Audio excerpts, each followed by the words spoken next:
Hey y'all, I'm Blaine Phillips. And I'm Phillips-LeVan. We're married, like just a minute ago, but we've been together for 14 years. We have a teenage daughter. Which means she's basically an adult, right? We're also growing a business on the side together. Wow, that's a lot. Yeah, that's a lot. Through all of that, we've learned how to improve so many aspects of our lives and show up in an amazing way. So we decided to host a podcast to share our journey with you. It's called Let's Do Life Together, because that's just what we want to do with you. So if you could use some tips and tricks on how to make life a little smoother, then you're in the right place. Come on in and let's do life. Episode 10. It's here. We've made it all the way to episode 10. I'm loving it. I really am. I'm loving podcasting. And we're so grateful that you're here and you keep coming back and you're joining us each week listening to our tidbits. We appreciate you. We appreciate your feedback that you're giving when you're sharing and liking and passing it on to other people who you think can benefit. Oh my gosh, that makes our hearts swell. And let's be honest, it helps get the word out even more out there in the world. So keep doing that. Keep giving us those reviews.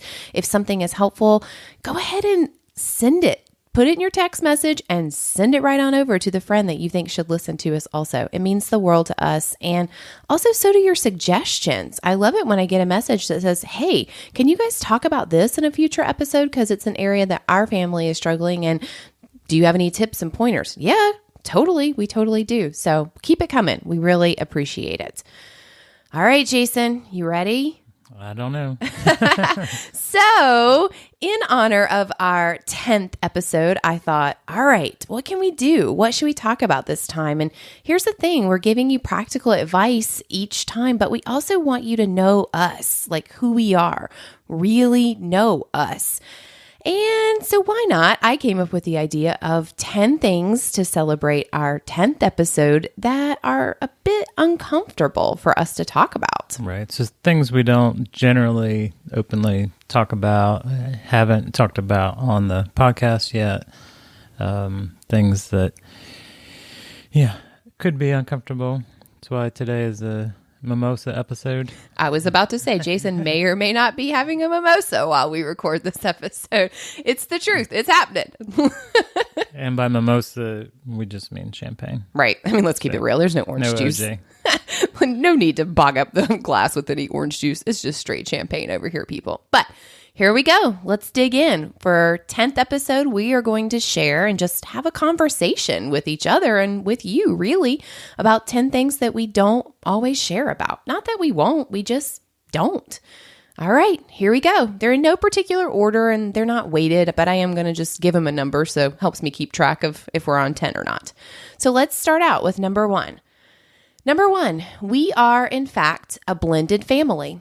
We talked about that a little bit in our first episode, but we're going to dig in a little bit deeper with that and kind of why we don't talk about it as much. And if you follow us in the socials, you don't see that a lot. You see our daughter, our 13-year-old daughter, Sienna, because she is with us full time every day, day in and day out. But we also talk about Jason. Jason has 2 children from his previous marriage, a 17-year-old and a 15-year-old daughter and son, respectively, who we love. But we are, in fact, a blended family. Jason and I got together when they were young, 18 months and 3 years old. So they really don't remember a time that their parents were together. And it's just pretty much always been that way, right? Right. And like anything else, that relationship and that dynamic has changed over the years and gone through different seasons, and we're in a particular season right now, and I think we might be breaking one of the rules and talking about something that we're in the middle of and not through yet, so we'll see. But it's hard. Blending families is hard. And Jason and I come from it from a different perspective also. My family, my parents divorced when I was 5. So I am a child of a blended family. And I carry that perspective with me. I know what it feels like to be a child of divorce. And both of my parents remarried pretty early. And so I had a stepmother and a stepfather and how I navigated that. And let me just tell you, I didn't envision I was ever going to be a stepmom. I mean, I don't know that you go out seeking that. Maybe I didn't.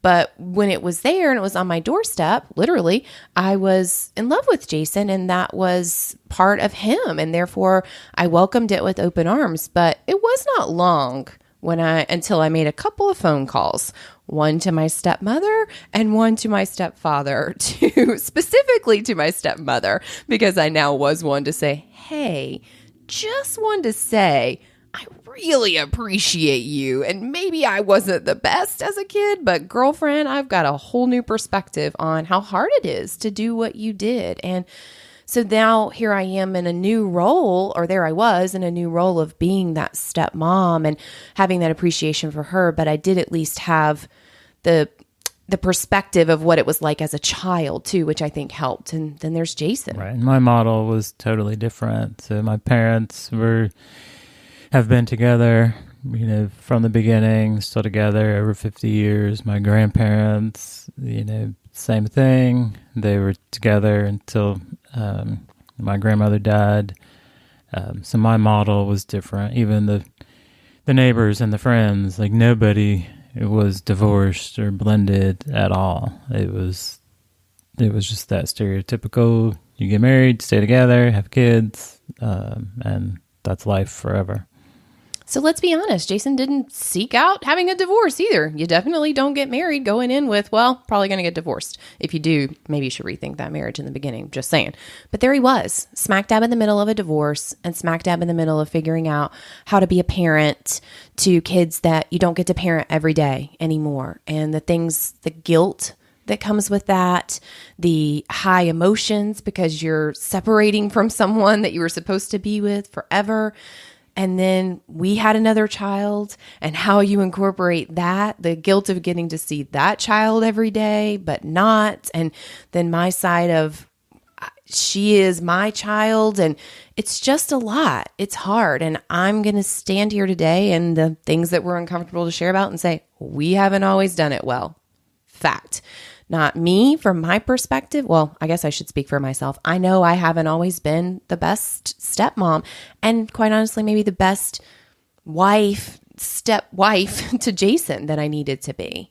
And coming into the new dynamic and having Sienna kind of opened my eyes to how things could be and potentially should be different in that dynamic, that daddy-daughter, daddy-kid dynamic, which then, like you mentioned, kind of adds some guilt from the others, and some trying to make up for that difference from time to time. So there's the guilt of, when we do see them, like, am I supposed to make it extra special, or am I supposed to, try to just imprint our values and our way of doing things and just kind of fold them in for those times. So definitely have gone back and forth with that. And it was obviously early on, it was,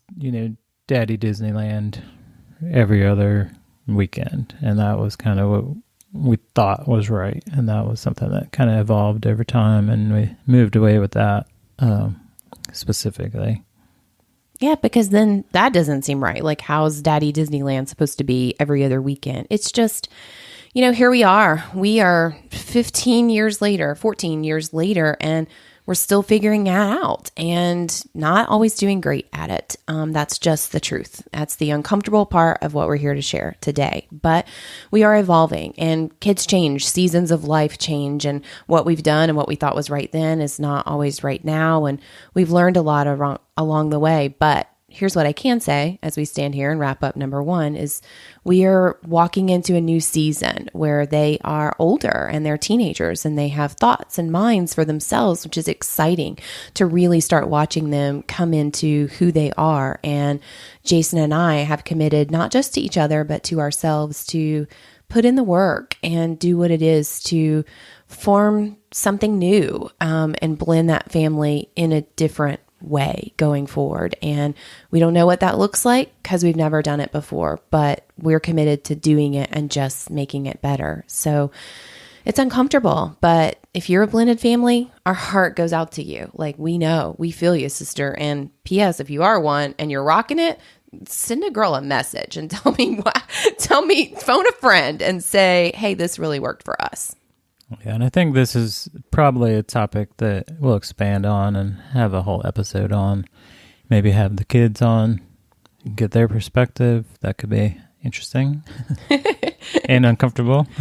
Another mimosa day sounds like in the making. But so there, we'll wrap up number 1 with that, because I think, are you ready?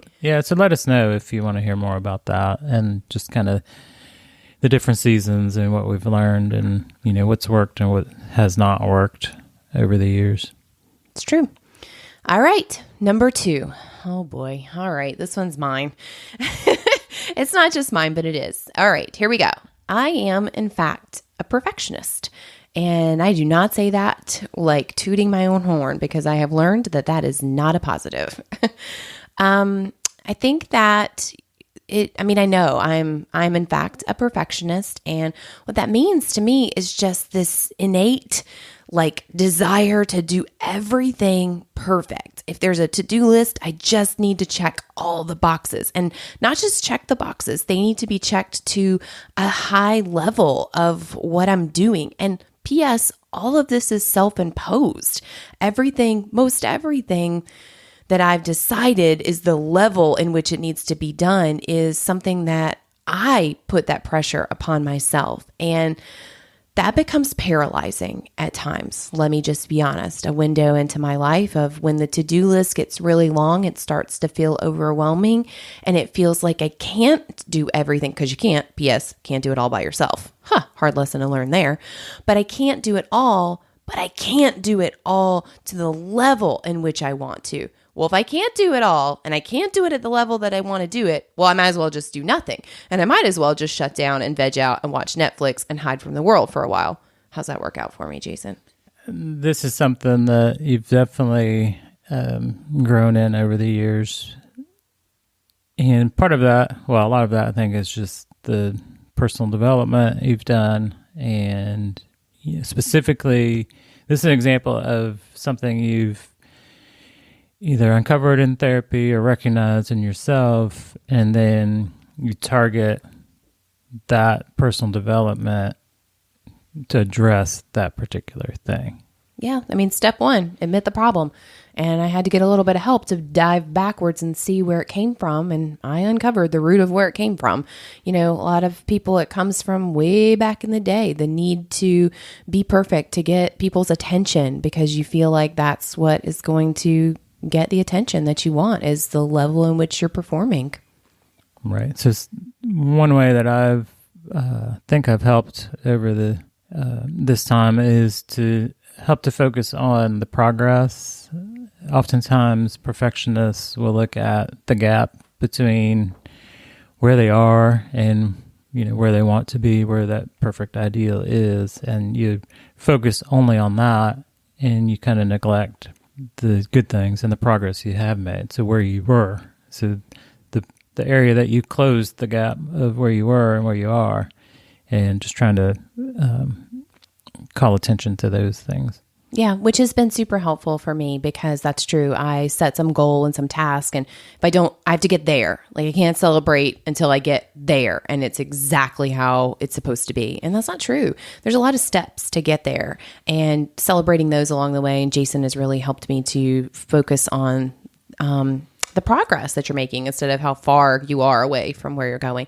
Another resource, and I will put this in the show notes, but it was a book I read, and it was called Too Perfect, T-O-O, Too Perfect. And it really shined some light on my perfectionism and how to overcome that, because it's debilitating at times. That's the truth. And yeah, it can stand in the way, I think, for lots of people.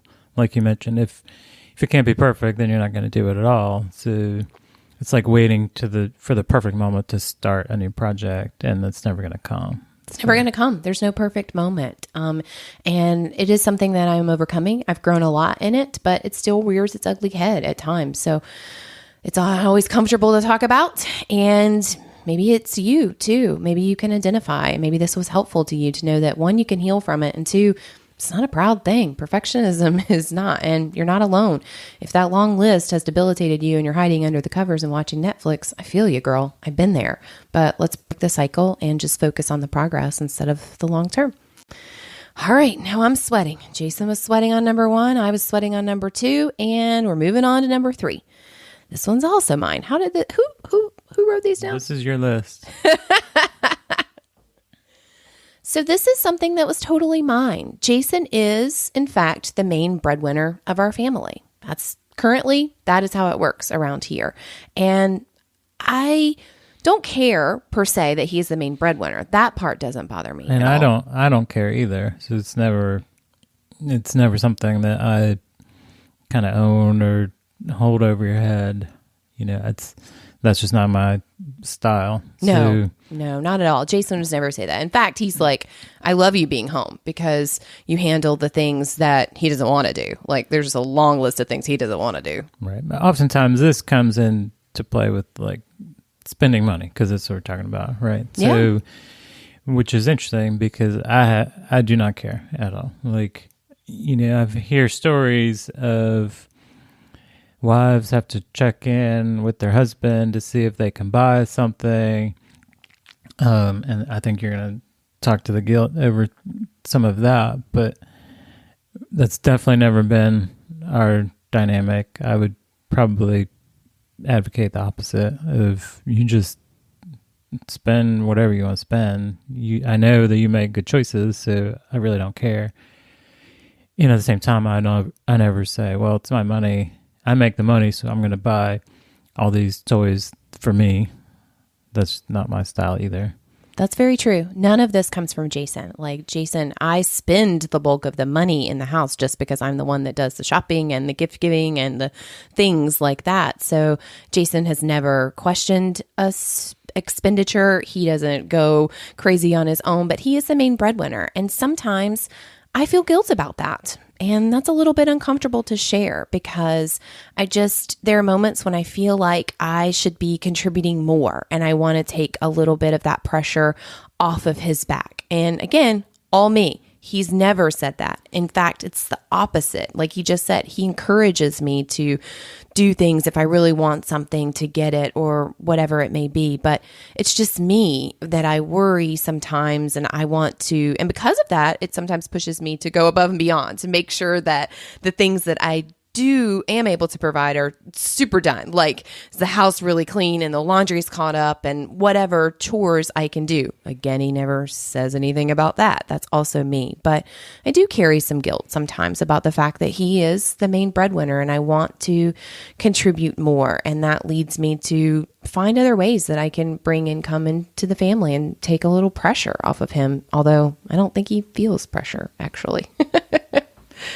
I don't feel the pressure, but I think one important thing here is that if you're in that situation, it doesn't matter, which dynamic you're in. If you feel that guilt because you don't earn that amount of income compared to your partner, you might be feeling it, but you really need to talk about it. You have to have that discussion because you can internalize and think, oh, my partner is going to be mad or, whatever the reasons that you're putting that guilt on yourself, they could all be internal.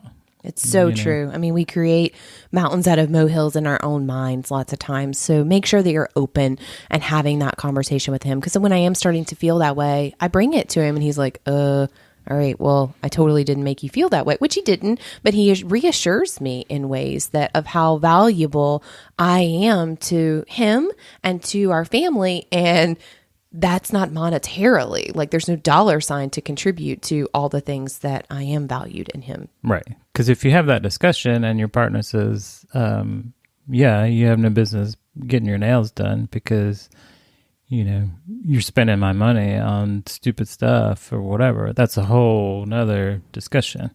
Yeah, whole different. You need to know where you stand, where each person stands in that regard. Yep, great point. Money is one of those big things. It's the root of lots of problems, and mostly I think because people don't openly discuss it. It's true. I mean, and it all stems from so many areas where we decide in our brains what the other person is thinking without actually having a conversation with them about it. That's really not going to get you anywhere with anything. So it's a reminder to just communicate with your person. All right, that wraps up number 3. Officially sweating over here. Let's roll into number 4. All right. So number 4 is... This touches on one of my favorite sayings, I think. Yes. Jason's saying has come from this. So let's face it, we like to do life together, right? That's the title of the podcast, is Let's Do Life Together. You like to do it in community with other people. And I love the people in my home the most in the whole wide world. And most of the time, they're who I want to do life with. But you also want to hang out with other people and have friends that are like-minded and supportive and going maybe where you're going in some of the areas. And you want to have a coffee date with your girlfriend sometimes, and you want to have a game night with the neighbors down the street, or whatever that looks like to you. You want to have some friends and some community, or at least I do. I definitely know that I have more of a call for that than Jason does. Let's be real. Well, that is true. I think our attachment level is pretty different in that regard. But as we've kind of evolved or gotten into these new seasons, and we've set this path forward, and we have this long-term vision, one of the key things is to understand that not everybody's going to come with you, and that's okay. Yeah. So what I say is, those are not your people. He does say that. You have to let them go.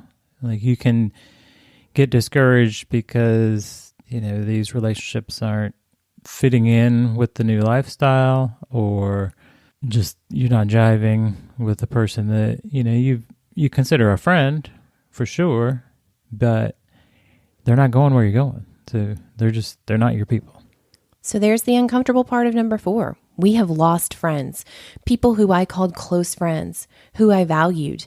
But as Jason and I step out and do things a little different than what people conventionally realize or think of, we've lost friends, and they've been hurtful, and they've said hurtful things, and they have, just because they don't understand, because I don't know, as Jason would say, because they're not our people.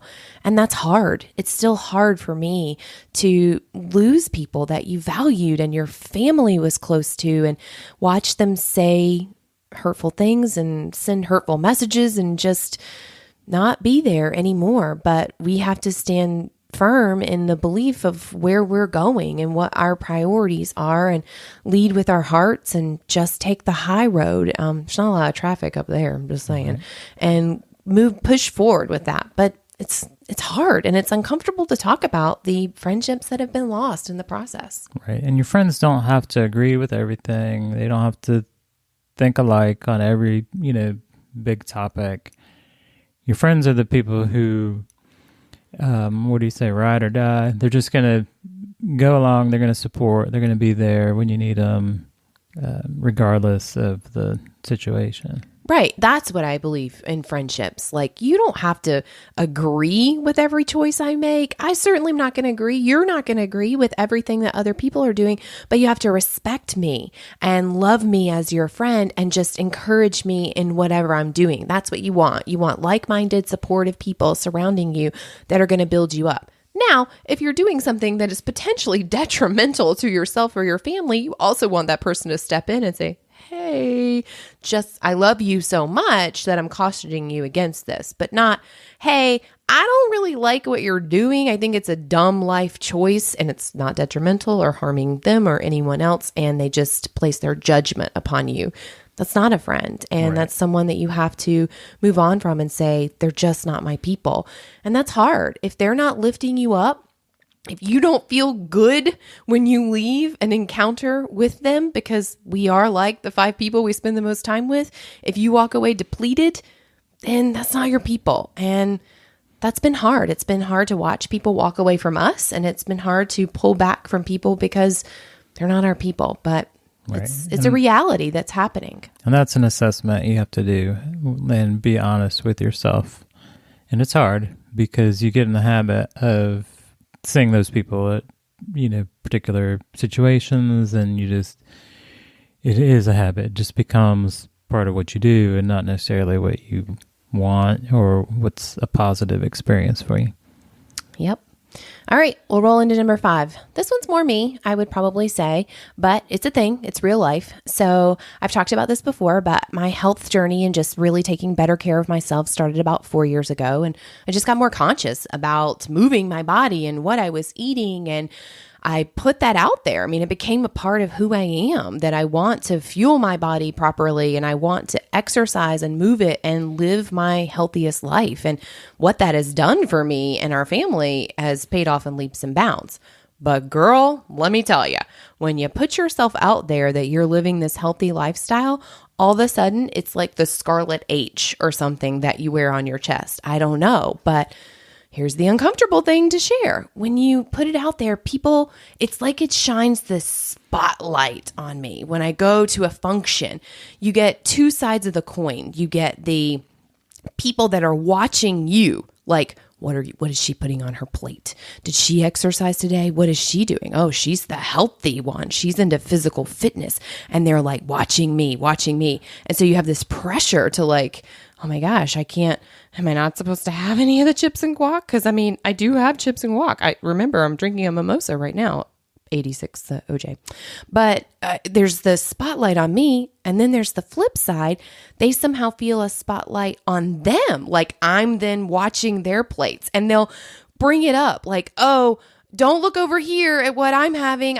It's a treat. Or they start to justify what they're having or what they're doing. I'm like, girl, just do you. Like that is hard when you put yourself out there and there's all of a sudden this spotlight of expectation upon you to act a certain way or that you're somehow judging what other people are doing. I am not. From day to day, from meal to meal, I'm worried about me over here and just doing the best I can. Right. And so pro tip, if you see people out in public, don't ask, oh, you can eat that? Oh my gosh, no, I can't stand that one. We've definitely heard that. You can eat that? Yes, I can eat anything. What are you talking about? I mean, we can eat anything, and it's hard and it's uncomfortable, and I don't like it. I don't like this spotlight. Friend, I'm not judging you. I promise. If you want help and support and you want to change your habits, I mean, your girl. I'll help you, but I'm never going to judge your plate and what you're doing.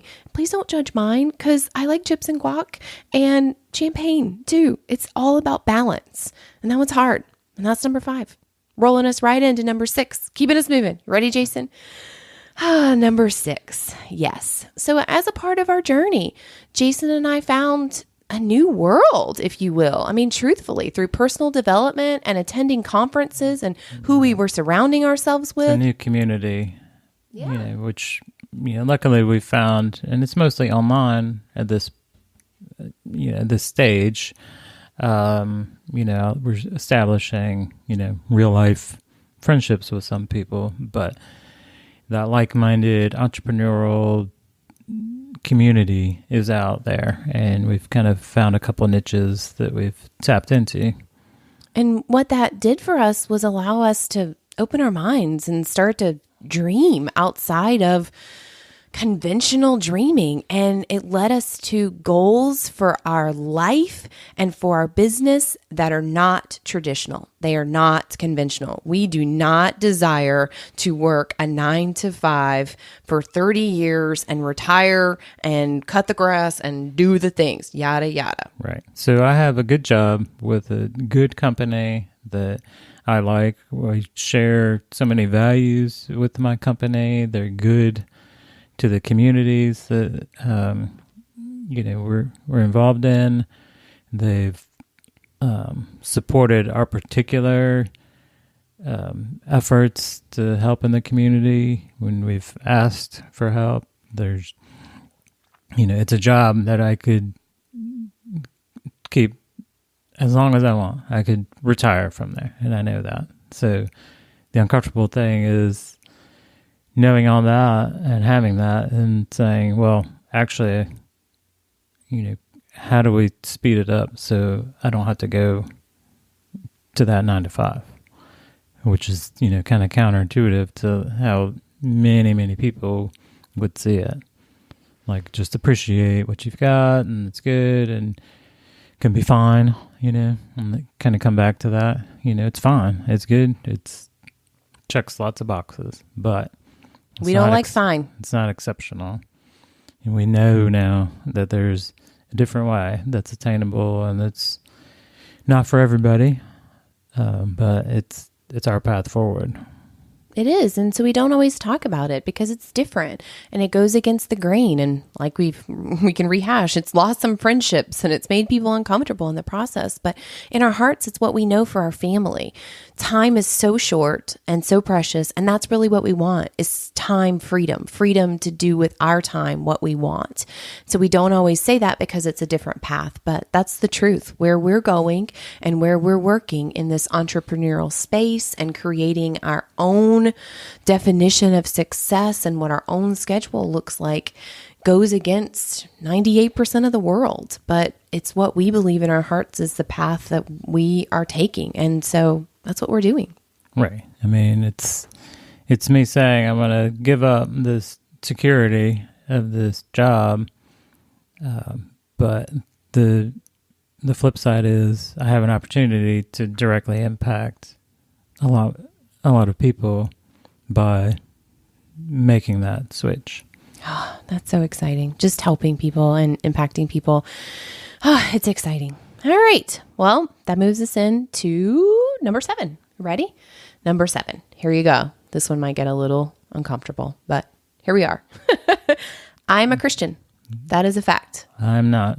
That is also a fact. And there you go. We can just end that one right there. No, it's true. I'm a saved Christian. I believe in Christ. And I'm relatively new in that walk. I've always been a Christian and in and out of church growing up somewhat, but it wasn't a big deal to my family.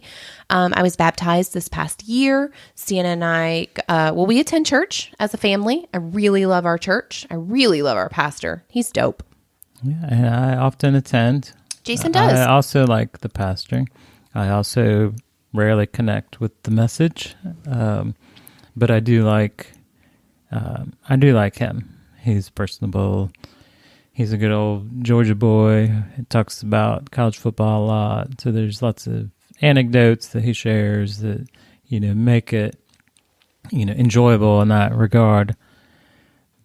But I just don't get down with the actual message. I mean, you can't go wrong with Georgia boys, right?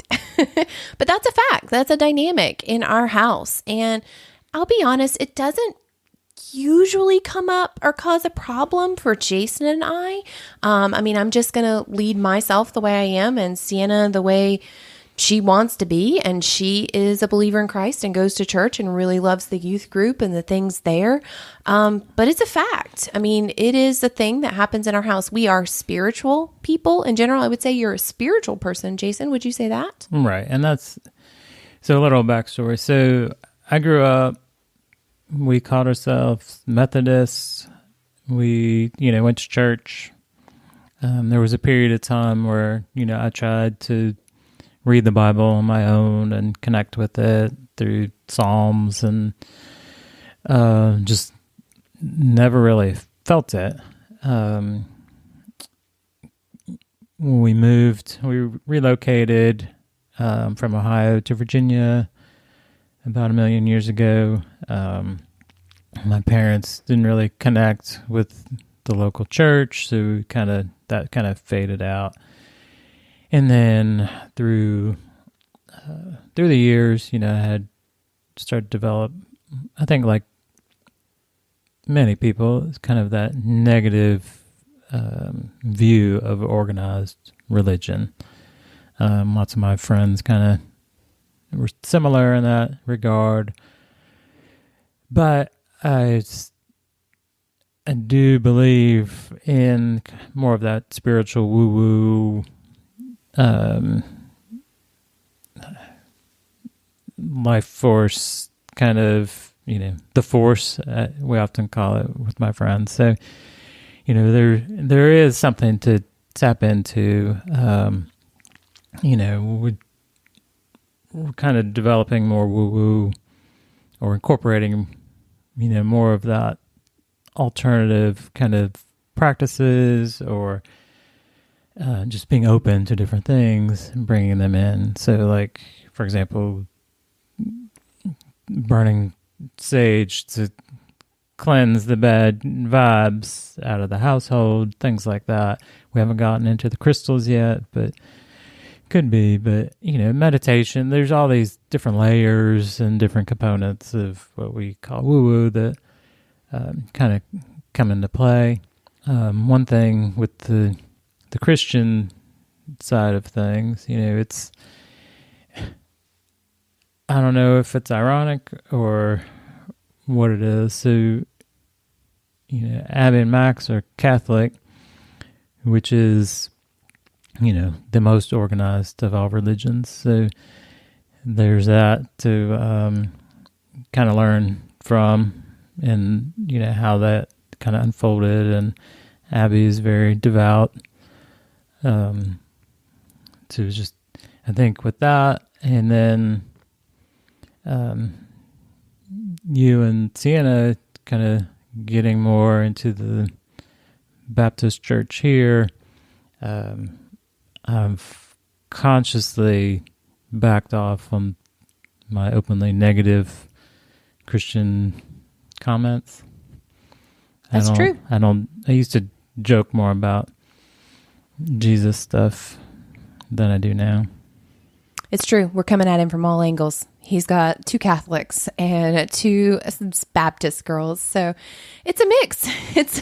We're a mix over here. Not always comfortable to share about. And Jason, like I said, is spiritual, and there's woo-woo. And yep, we got our 2019 sage ready to roll around here. So it's kind of a melting pot of hodgepodge. I certainly have no problem I'm a Christian. I put that out there regularly, but what you don't always hear us talk about is just the multi-layers of what that is. I am, Jason isn't, Sienna is, Abby and Max are, but they're Catholic, and I don't understand a lot of Catholicism because I wasn't raised in that, and there's just lots of layers of that.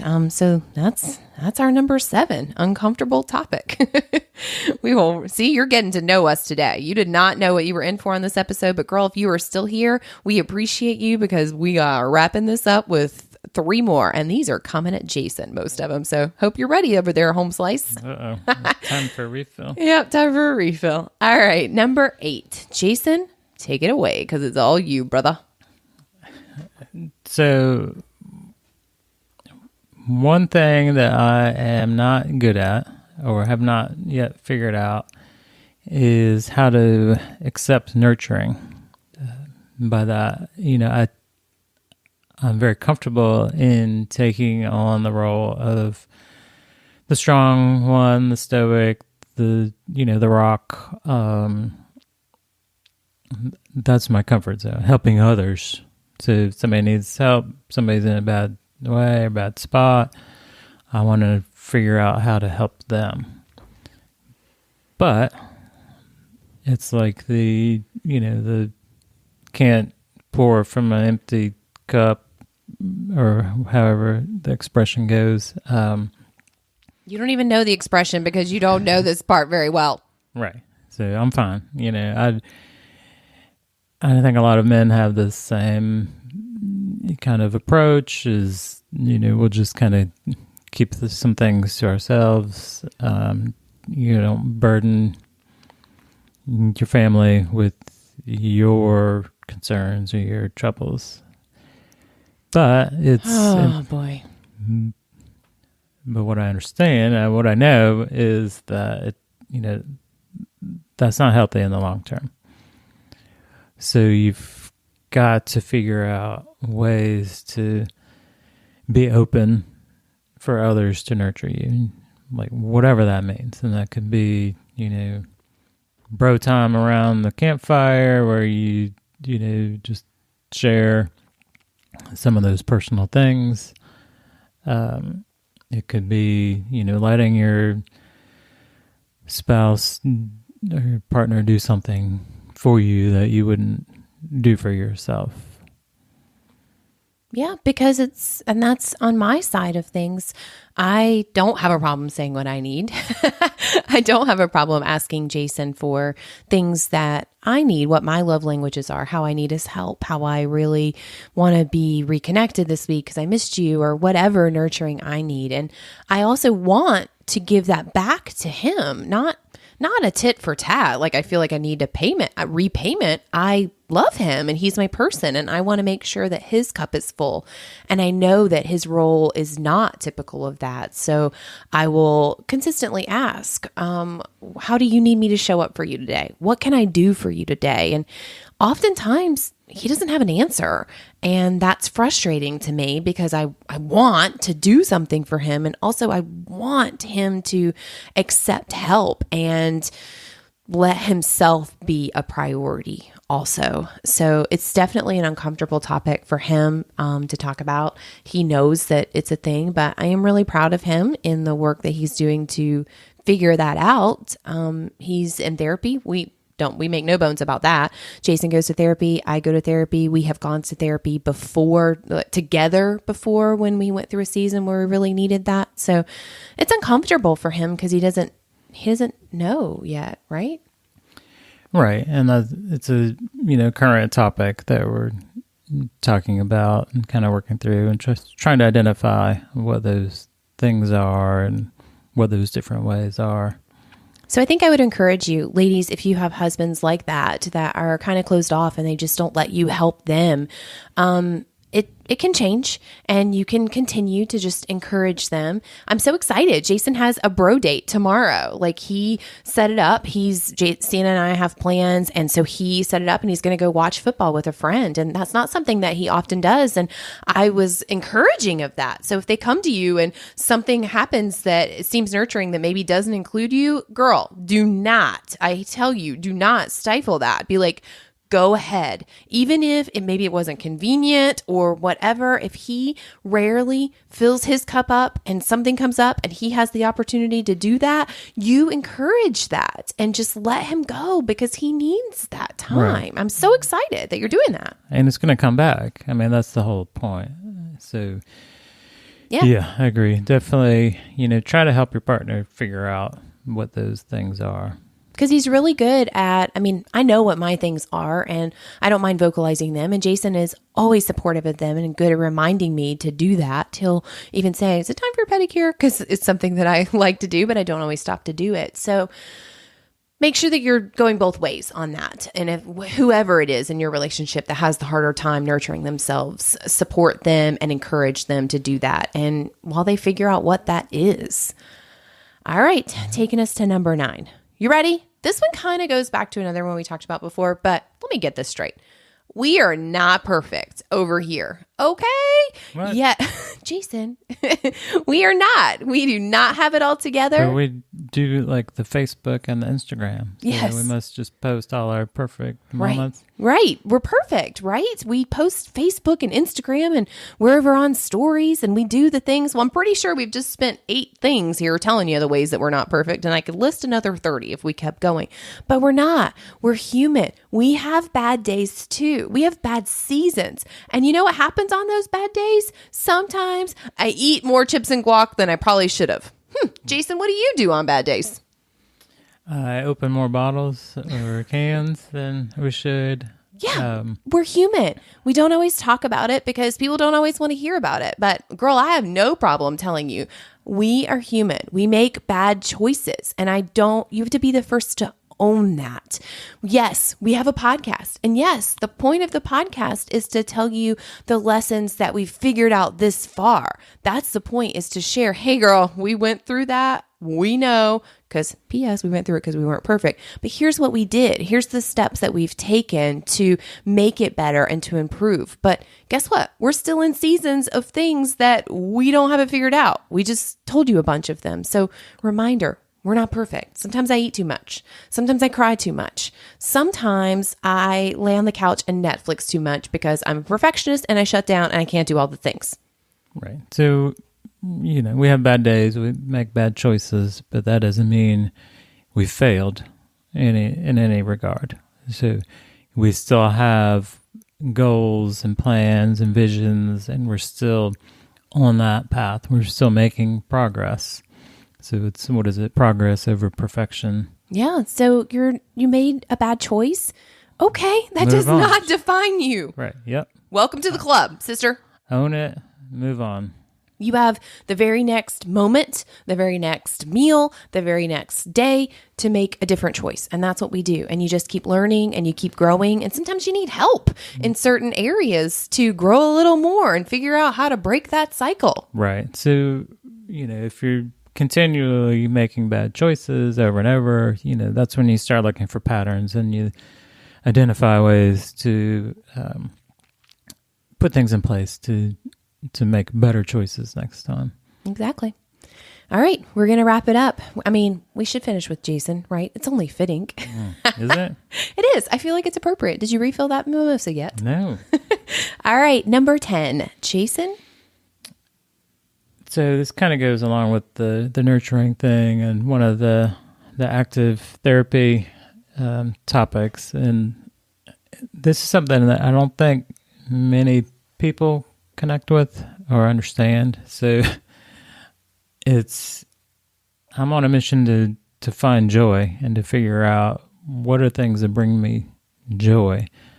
It's something that, outwardly, I obviously don't show a lot of emotions, good or bad. Internally, something that I've struggled with is actually identifying those emotions in the moment or, throughout the day. I think that, I kind of look at it like a, kind of like a range, an emotional range. And, mine is fairly narrow. Other people on this podcast have a more... Are you talking about me? That's not nice. It's a wider range. So, just feel those things more or deeper. It's like a roller coaster ride over here. Woo! But, joy is one of those things that kind of hand in hand with nurturing is find the things that bring you joy and then do those things. I mean, so for me, it's, very purposeful in something I, struggle to actually identify those things. But, I'm sure you have lots of things that bring you joy that you don't do enough of. And you're doing the things that, either are opposite or more neutral. And you've got to identify what brings you joy and go do it and make those things a priority. Yeah, it's a great point. I don't have a problem identifying them. I don't always make time to do them. But like Jason said, I have all the emotions, all of them, all the time. I'm high, I'm low. I got them all. Jason is pretty neutral. He stays neutral, which I will tell you, in lots of circumstances, comes in really handy. When I'm freaking the heck out about whatever, he's like, it's going to be fine. He'll say, they're not our people. Or he'll say whatever, his little anecdote he has to settle me down. But then there's moments where I'm like, hey, did you enjoy that? Did you like what we just did? Are you excited for the thing I planned? And he's like, cricket. He's either like, and I'm like, I mean, I'm going to need you to take the enthusiasm down a couple notches, buddy. So it's a thing. It's a thing that he doesn't always know what brings him joy. And he's working on that. Right. So, just give an example. So I really like music. I like discovering new music. Oftentimes gets underappreciated by some of the family members, especially Sienna, the little one who says it's not a, what is it? It's not a bop. Bop. Daddy, it's not a bop. Not that a bop. Means. But, it's, so, all right, let's say that's the thing I want to do or that brings me joy. Then what am I doing to incorporate more of that into my everyday life? Right. Meanwhile, I'm over here like, oh, do you want to go to a concert? And he's like, no. And I'm like, oh boy, jeepers. Right. So, but if you get joy from playing tennis and you never play tennis, and if you do our New Year assessment and you say, personally, I don't feel happy, in this regard because I don't do enough things that, bring me satisfaction. Well, then you need to schedule in some tennis time. Yeah. Find your joy. And whatever the thing is. Go do it. So we're working on him finding his joy and going and doing it, because it's not always, and then that can lead me to feeling guilty sometimes when I know what brings me joy and then I go and do it and I want him to go do that same, like not the same thing I did, like he doesn't get joy from a pedicure, but whatever it is, like go do that, and he doesn't have it or do it, then I'm like, oh, well, am I supposed to feel guilty? First of all, no, you're not. But you are supposed to just encourage that person to keep working on it. And when they do speak up and find those things, then try to encourage and make that happen. Clear a path. It kind of exactly goes back to the other topic we talked about. It was just making sure you're nurturing. Yeah. So there was 10. That was 10. We did it. We made it through. I think we're only one bottle of champagne in, so it must have been not too bad. It's not always easy to share. It's not always easy to share those things. I am an open book kind of person. That's true, but it still doesn't make it comfortable. But I think there's healing in sharing. There is. So if there's something that you don't always share and you want to shed a little light on, find a trusted confidant and share it with them. If you don't have that, share it with me. Just shine some light to it. Monsters aren't as scary when you open the door and turn on the light. So you can find healing in that sharing, I think. Yeah, and let us know which of these you've kind of connected with, or if there's, particular one you'd like to go in more in depth in. We can, I'm sure, easily do a whole podcast on many of these topics. It's true. Now I feel like I need a second shower because I sweated my way through most of that. But it's done. We're happy you're here. Thanks so much for getting uncomfortable with us today. Next week, we're going to be talking about a fun topic of clutter, because we're wrapping up the end of the year, and I'm betting after Christmas, you got a lot of stuff sitting around. So join us, and thanks for being here. Have a great day. Have you thought about how you will plan for 2019 as a family? We have, and I'm so excited to share the news. We've decided to plan for our year right along with you. That's right. Over in our free Happy Healthy Mamas Facebook community, we will be hosting live classes daily during the last week of the year, walking you through what we do to plan our finances, our relationships, our wellness, well, just all the things. You aren't going to want to miss it. We've added the link to our community right here in the show notes. All you have to do is request to be added, and you'll be ready for our Let's Plan 2019 Together week. Bring your own mimosa, and we'll see you over there.